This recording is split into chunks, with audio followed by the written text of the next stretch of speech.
In the high desert of New Mexico, on a clear night in 1969, a team of astronomers pointed a telescope at the moon and fired a pulse of laser light at its surface. The pulse traveled 384,400 kilometers, struck a small array of mirrors that the Apollo 11 astronauts had left on the lunar surface only weeks earlier, and reflected back along the same path. The round trip took about 2.5 seconds. When the returning photons arrived at the telescope, the astronomers measured the timing of their arrival to within a fraction of a nanosecond. And from that timing, they calculated the distance to the moon with a precision of a few centimeters. The experiment has been repeated on clear nights almost every week for more than 50 years. The retroreflectors left by Apollo 11, Apollo 14, and Apollo 15 are still on the lunar surface, still functional, still returning laser pulses to telescopes in New Mexico and France and Italy and Japan. The accumulated data set is one of the longest continuous precision measurements in the history of science. And the data set shows unambiguously that the moon is moving away from Earth at a rate of 3.8 centimeters per year. This is roughly the rate at which human fingernails grow. It is slow enough that no human observer could detect it without instruments of this precision, and it is steady enough that the measurement has not varied by more than a fraction of a millimeter per year across the entire half-century of observation. The moon, every year, is a little further from us than it was the year before. It has been doing this for the entire history of the Earth-Moon system, and it will continue to do this for the entire remaining history of the solar system, which means the answer to the question this video is asking, could the moon crash into Earth, is, in the actual physics of the actual Earth-Moon system, no. The moon is not approaching Earth. It is receding. The gravitational and rotational dynamics that govern the system point away from collision, not toward it, and they have done so for 4.5 billion years. But the recession is the beginning of the explanation, not the end of it. To understand why the moon is moving away, and what would have to change to reverse that motion, and what would happen if it did, requires understanding the specific physics of how Earth and Moon are gravitationally coupled. That physics is more interesting than the question itself, and it leads to consequences that almost no one anticipates when they first encounter the question. So let us take the question seriously. The first thing worth understanding is that the moon is, in a meaningful sense, already falling toward Earth. It has been falling for the entire 4.5 billion years of the Earth-Moon system. It will continue to fall for as long as the system exists. What prevents it from arriving is that it is also moving sideways. The moon orbits Earth at an average speed of approximately 1 kilometer per second, about 3,600 kilometers per hour, somewhat faster than a commercial airliner. At that speed, along its current orbital path, the moon's sideways motion exactly balances the gravitational acceleration pulling it toward Earth. Every second, the moon falls toward Earth by a small distance, and every second, the moon moves sideways by an amount that carries it past Earth rather than into it. The result is an orbit, a continuous fall that never reaches the ground. This is the same principle that keeps every satellite in space. The International Space Station orbits about 400 kilometers above Earth's surface and travels at approximately 7.7 kilometers per second. At that speed, the curvature of its fall matches the curvature of the Earth, and it falls around the planet rather than into it. If the station slowed down, it would begin to lose altitude. If it sped up, it would gain altitude. The relationship between orbital velocity and orbital radius is the fundamental equation of orbital mechanics, and it has been understood with mathematical precision since Newton. The International Space Station, in fact, illustrates a useful comparison. The station is in low Earth orbit, where the thin upper atmosphere produces a small but persistent drag on it. That drag reduces its orbital velocity, which lowers its altitude, which brings it into thicker atmosphere, which increases the drag. Left alone, the station would deorbit and burn up within a year or two. The station's altitude is maintained only by periodic boosts from visiting spacecraft, which restore the velocity that atmospheric drag has removed. The Moon's situation is different in one crucial respect. There is no atmosphere at the Moon's orbital distance, no medium to produce drag, no mechanism to remove orbital energy.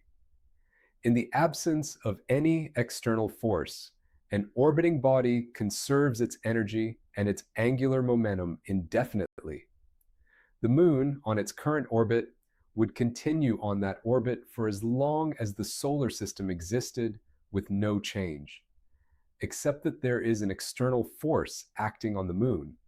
It is not atmospheric drag. It is something more subtle, and it points in the opposite direction. To understand the recession, we need to introduce a concept called tidal coupling. The Moon's gravity does not pull on Earth uniformly. The side of Earth facing the Moon is closer to the Moon than the side facing away, and gravity weakens with distance, so the near side experiences a stronger gravitational pull than the far side. The difference in the strength of the pull stretches the Earth slightly along the Earth-Moon axis.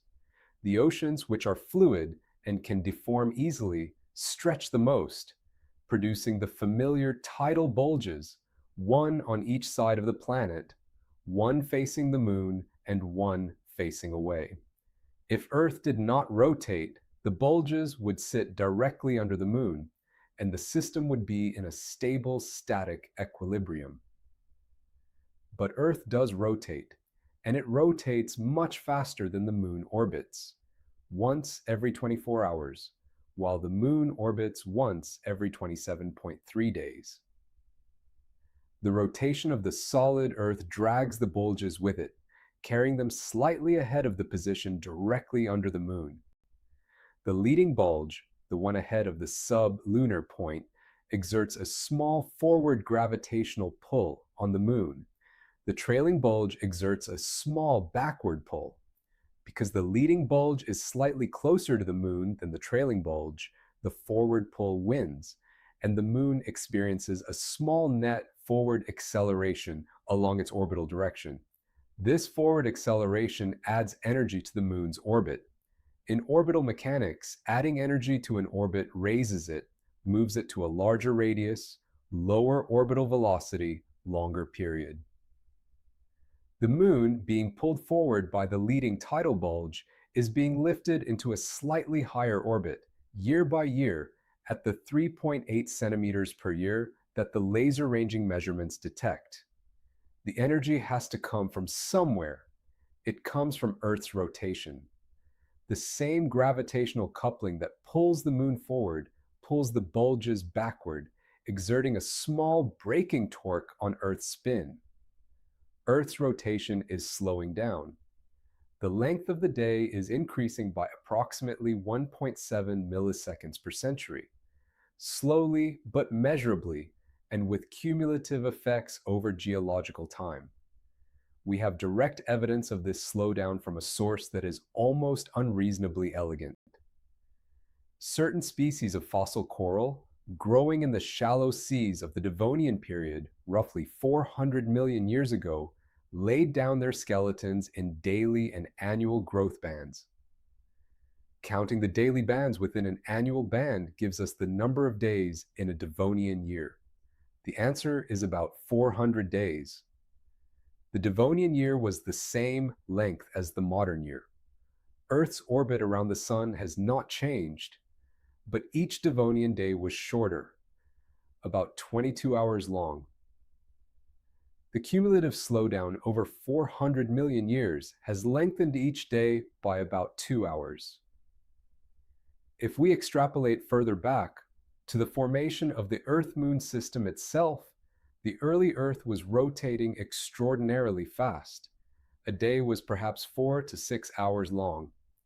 The early moon, in turn, was much closer to Earth, perhaps as close as 22,000 kilometers compared to the current 384,000.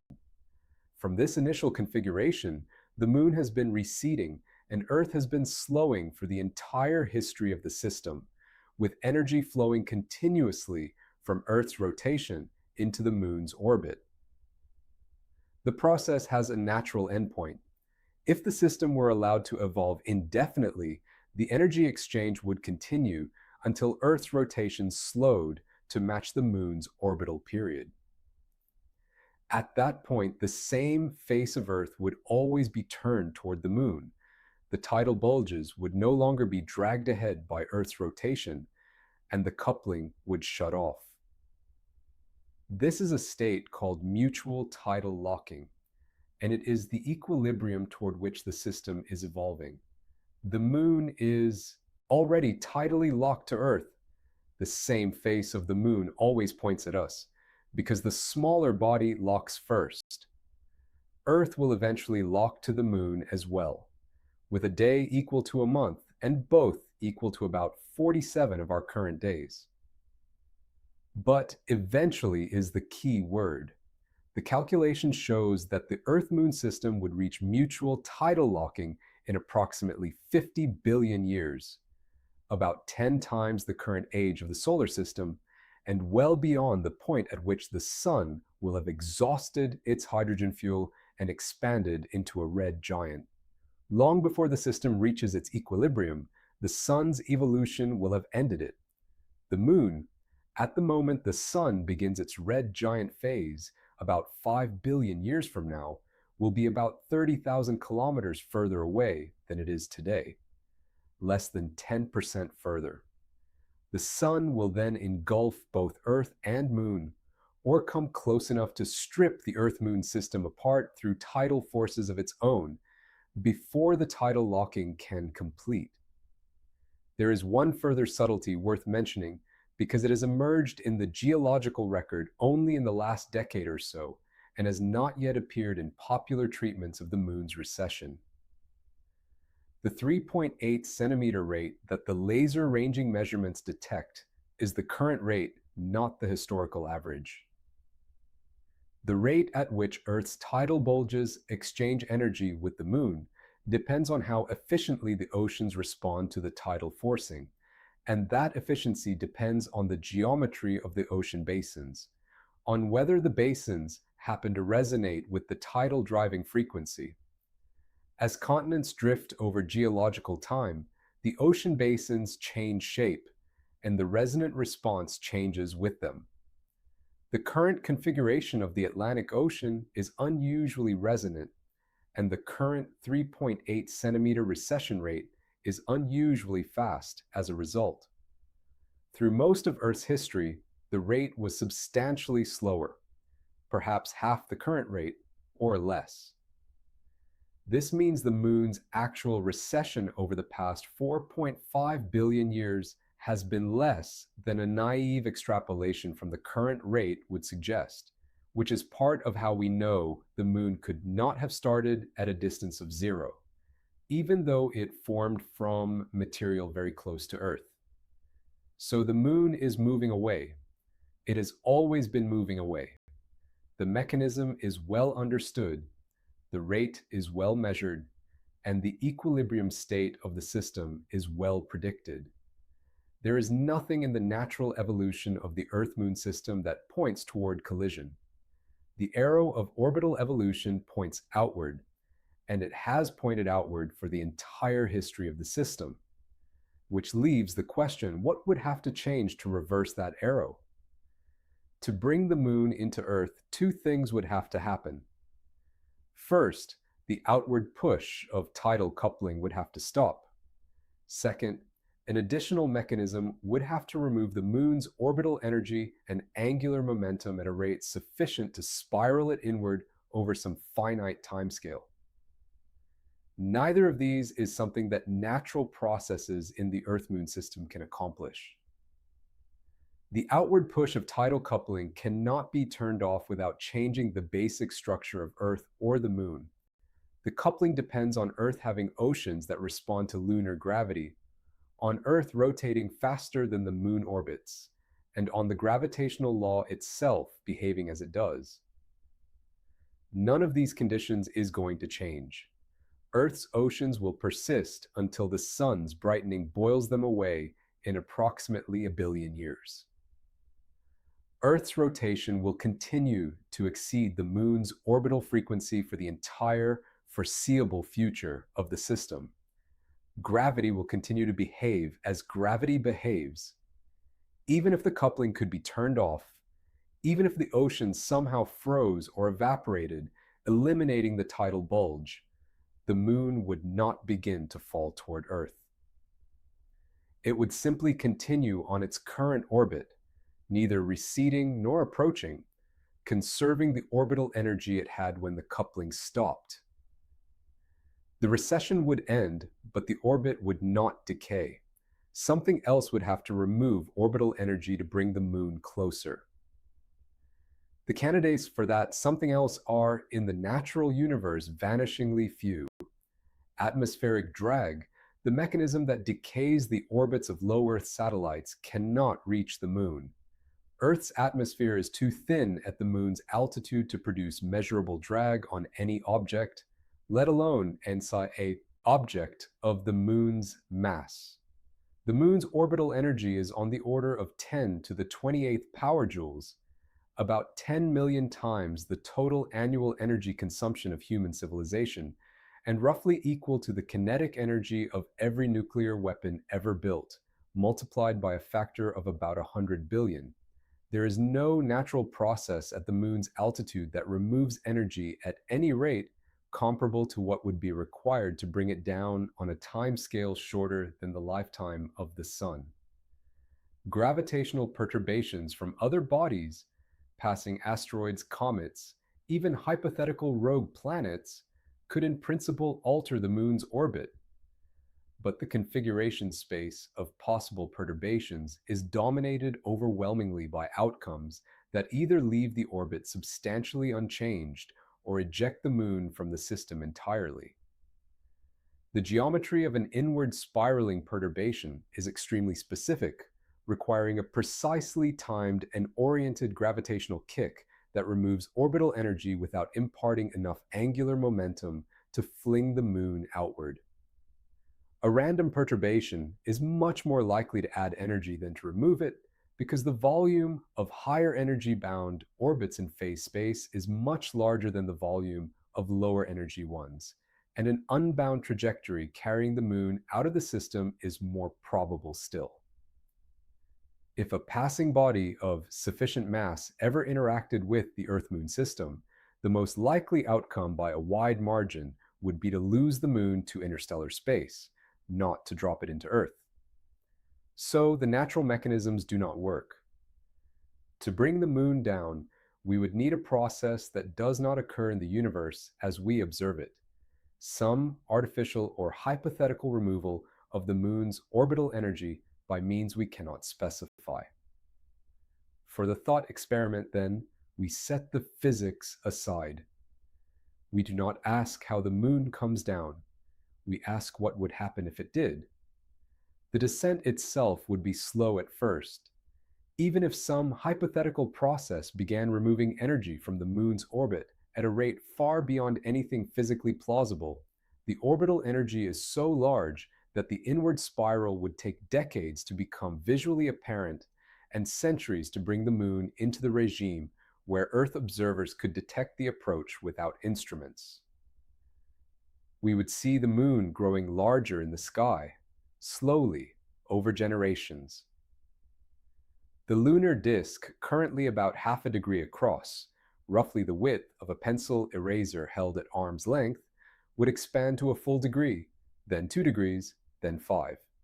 Tides would intensify as the moon approached, eventually rising and falling by tens of meters, rather than the current meter or two. Coastal cities would be drowned by the tidal range alone, long before the impact itself. At a distance of approximately 18,000 kilometers from Earth's center, about 4.7% of the current Earth-Moon distance, the moon would cross what is called the Roche limit. The Roche limit is the distance at which the tidal forces from Earth's gravity exceed the moon's own self-gravity, and the moon can no longer hold itself together. What happens at the Roche limit is the most spectacular event in the scenario, and it is worth describing carefully because it does not match most viewers' intuitions. The moon would not crack and fall in pieces. It would disassemble. The disassembly would begin at the surface on the side facing Earth, where the tidal stress is highest. The first sign would be a fine spray of dust and small debris lifting from the lunar surface, drawn upward by Earth's gravity faster than the moon's own gravity could hold it. The spray would form a faint trail behind the moon as it orbited, the leading edge of what would become a debris stream. Over the following days, larger fragments, boulders, then kilometer-scale blocks of crustal rock, would lift away in increasing volumes, peeling off the near side and joining the stream. As the moon continued its inward spiral, the stress would penetrate deeper. The crust would fragment in larger pieces, exposing the lunar mantle to direct tidal forces. The moon would visibly elongate along the Earth-Moon axis, deforming from a sphere into an egg shape and then into something more like a teardrop, with material flowing toward Earth from the leading point. The disintegration would accelerate as the moon descended further inside the Roche limit, and within weeks the recognizable lunar disk would be gone, replaced by an arc of debris stretching across a substantial fraction of the visible sky, a temporary ring around Earth, brighter than any planet, visible day and night.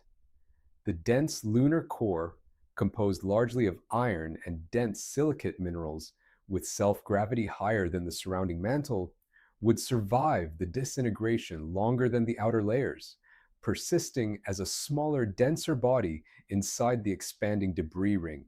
The core would continue its inward spiral, dragging the inner edge of the debris ring with it, while the outer fragments would settle into a range of orbits at varying distances. Some debris would be flung outward by gravitational interactions with other debris and would escape Earth entirely. Some would settle into stable rings reminiscent of Saturn's. Most would eventually fall to Earth. The fall would not be a single event. It would be a sustained bombardment, beginning with the smaller and faster decaying fragments and continuing for years as the larger pieces worked their way inward through orbital decay and collisional interactions. Earth would be struck continuously and from all directions by a rain of lunar debris ranging from grains of dust to mountain-sized blocks. The atmosphere would glow constantly with the heat of entry. The sky, day and night, would be threaded with the streaks of incoming material. The oceans would be churned by impacts of every scale, from pebble-sized splashes to ocean-spanning tsunamis from the larger pieces. And then, after some years of this preliminary bombardment, the lunar core would arrive. The lunar core, by the time it reached Earth, would be a body of perhaps 1,500 kilometers in diameter, substantially smaller than the original moon, but still vastly larger than any asteroid that has struck Earth in the planet's geological history. It would be moving at the velocity it had acquired during its inward spiral, somewhere in the range of 11 kilometers per second. Earth's escape velocity, which is also the minimum impact velocity for any body falling from a great distance. The kinetic energy of an impact of this scale exceeds anything in the recent geological record by a factor of more than 1 billion. The Chicxulub impact 66 million years ago that ended the age of the dinosaurs was caused by a body approximately 10 kilometers across, striking Earth at approximately 20 kilometers per second. It released energy equivalent to roughly 100 million megatons of TNT, enough to excavate a crater 180 kilometers wide, eject material into space, ignite global wildfires from the heat of falling debris, and inject enough particulate matter into the atmosphere to produce a years-long impact winter that collapsed the food chain and extinguished 3/4 of all species on Earth. The lunar core impact would release energy approximately 10 billion times greater than Chicxulub. At that scale, the language of craters and impact winters ceases to be useful. The impact would not produce a crater. It would melt the crust of Earth on a hemispheric scale. The energy delivered in the first seconds would be sufficient to vaporize the upper kilometers of rock at the impact site, and to liquefy a layer hundreds of kilometers thick across an area encompassing half the planet. The shockwave propagating through Earth's mantle would be strong enough to deform the planet's shape, displacing the entire crust on the opposite side of the planet by tens of kilometers. The atmosphere would be blown off, not partially, not regionally, but completely. Earth's entire atmosphere, the layer of gas that has sustained life for 4 billion years, would be stripped away in minutes by the expanding plume of vaporized rock. The oceans would boil, not by the slow application of heat, but by the direct conversion of all the water on Earth into steam by the radiated energy of the impact. The combined mass of Earth's oceans, about 1.4 billion cubic kilometers of water, would join the atmosphere of vaporized rock in a planet-spanning envelope of incandescent gas, hot enough to glow visibly from interstellar distances. The surface of Earth would, for some thousands of years following the impact, be a magma ocean. The energy delivered by the lunar core would be sufficient to remelt the outer few hundred kilometers of the planet, returning Earth's surface to the molten state it occupied during its earliest formation. The continents would cease to exist as recognizable features. The crust would have to reform, slowly as the magma ocean cooled and differentiated, and the first new rocks crystallized at its surface. This is not a speculative description. It is a description of an event that happened to Earth once before. The leading theory of the moon's formation, called the giant impact hypothesis, holds that the moon was created approximately 4.5 billion years ago, when a Mars-sized body called Theia collided with the early Earth. The impact ejected a large volume of vaporized rock into orbit, which condensed and coalesced into the moon. The energy of the Theia impact was sufficient to do exactly what the hypothetical lunar core impact would do: melt the outer layers of Earth, strip the atmosphere, and reset the planet's surface to a magma ocean state. The geological evidence for this event is preserved in the isotopic composition of lunar rocks, in the depletion of certain elements in Earth's crust, in the anomalous size of Earth's core, and in the specific angular momentum of the Earth-Moon system. A modern lunar impact would, in essential respects, be the Theia event running in reverse. The moon that was created by stripping Earth's surface would return to strip it again. The biosphere would not survive this.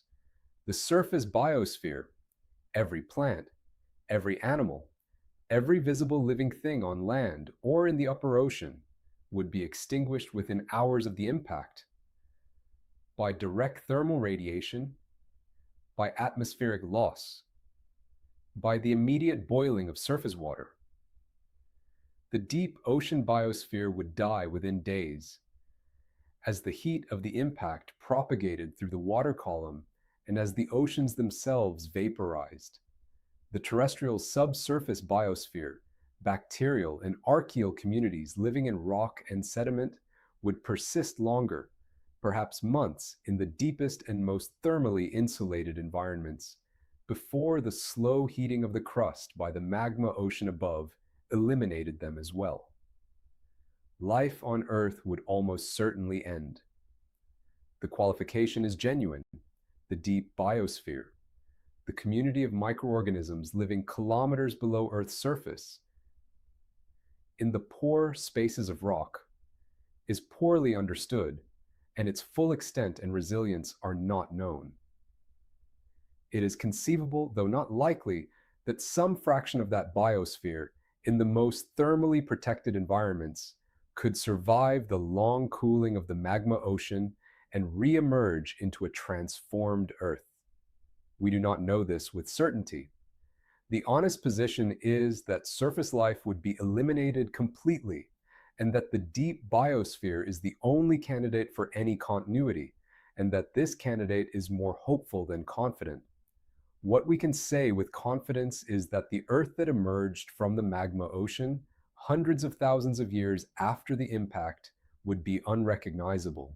New continents would form from the cooling crust with no relationship to the modern continents.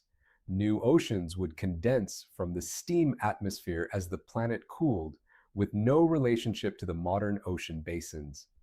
New atmospheric chemistry would develop as volcanic outgassing rebuilt the gas envelope.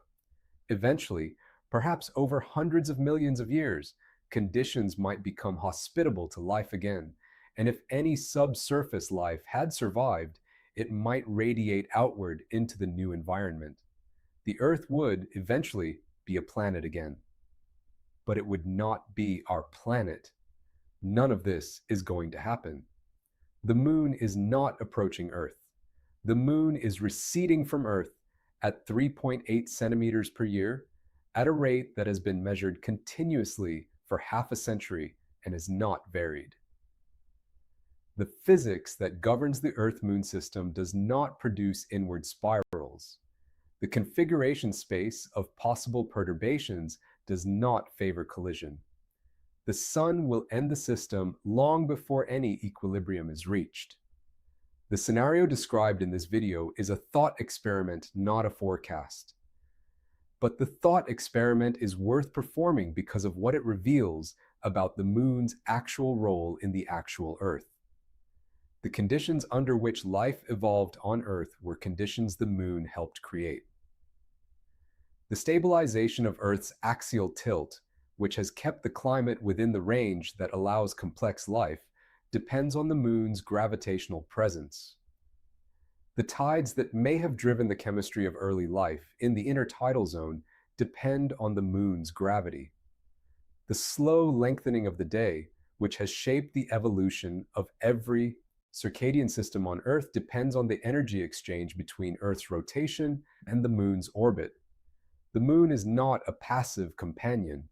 It is a constituent component of the system that produced us. The hypothetical impact would not be only the loss of the moon, it would be the undoing of the conditions that made us possible by the body that helped make us possible. The same gravitational coupling that, in the actual universe, lifts the moon away from Earth and stabilizes the climate that lets us live, here's the coupling that, in the thought experiment, would have to be inverted to produce the catastrophe. The mechanism is the same. The direction is what matters. And the direction in the actual universe is outward. We owe our existence to a body that is slowly and steadily and reliably moving away from us. There is something worth noticing in that.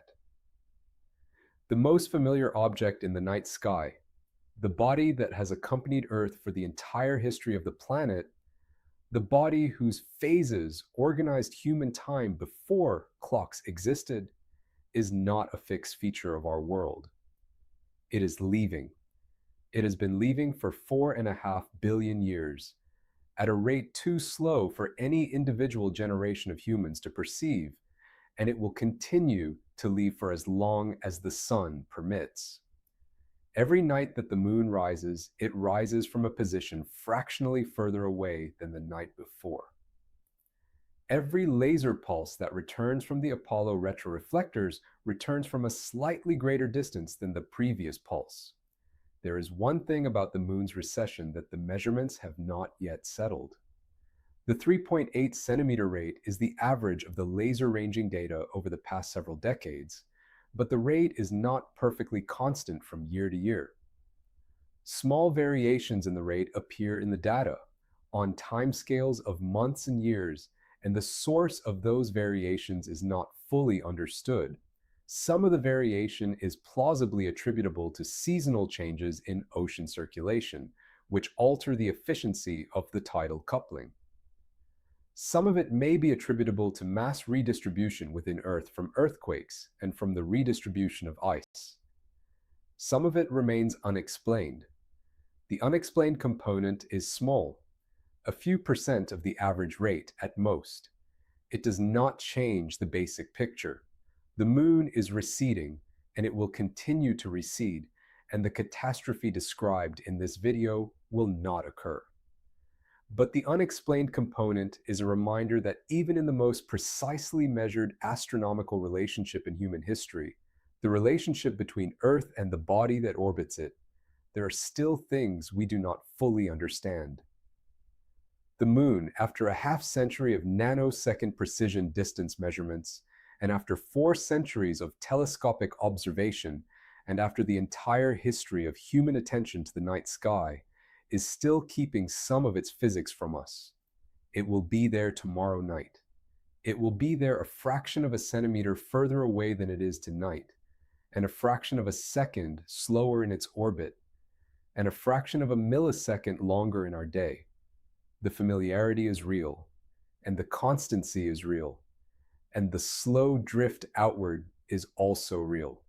Look up sometime on a clear night and notice it. It is doing exactly what the physics requires, and it is doing it with a precision that we can measure to the nanosecond, and it is doing it on a timescale that makes the entire history of human civilization a single frame in a film that has been running for 4.5 billion years and will continue to run for billions more. The moon is not going to fall. It is rising slowly away from us. And that is the story worth telling.